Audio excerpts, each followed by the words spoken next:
I'm Sulyn Lam, and we're here in my market garden in South Hobart.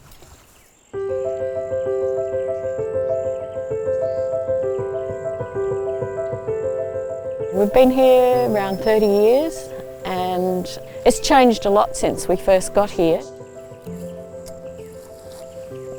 Those who might want to grow more themselves ask me questions, and sometimes they ask if they can have a look, and I'm always really happy to show them. I learn a lot about the people around in the neighbourhood, and they learn hopefully about gardening.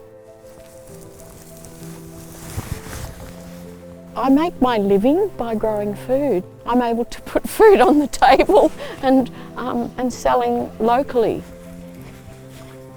It's evolved from just a little kitchen garden that just expanded and friends asking if I would grow for them, and doing boxes for friends and then doing boxes for their friends. And I realised that there was definitely a big market for herbs, which is a real passion of mine because I love using lots of herbs in my cooking. And then I started selling to chefs, and that was a way I could then support my passion for teaching householders about how to grow vegetables. And to be able to know my locality and learn everything that will grow at my latitude and cope with the conditions that I have here.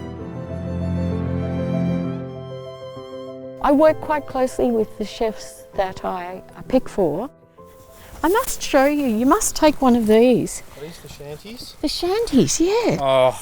They actually taste okay now. Really? So weird. It's so funny. Do you actually want the tops at all? Yeah, we will take the tops. You take the tops? Each week I go around the garden and just see what is happening, because it's not on a timetable. I have to respond to when things are growing. Sometimes I let a chef know that things are a little slowing up, or I suddenly have a whole bed of something that's ready.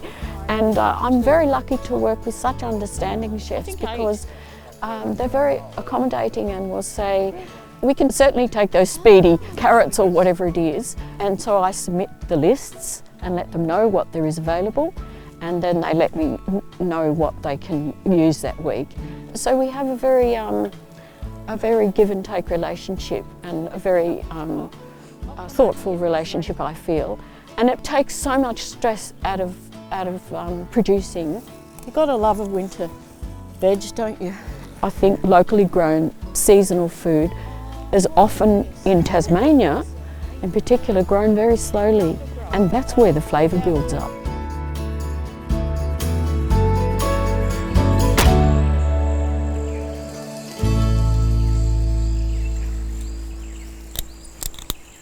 When I'm picking herbs, I often think it's a form of aromatherapy. I actually believe it's possible to absorb those oils via smelling, just via their aromas. It is a form of pharmacy, because you consume those essential oils in your food, and you're ingesting a lot of antibacterial agents. Thyme oil is one of the strongest antibacterial oils known to man. And there are great herbs that will grow in winter, like chervil, dill, coriander, and to a lesser degree parsley.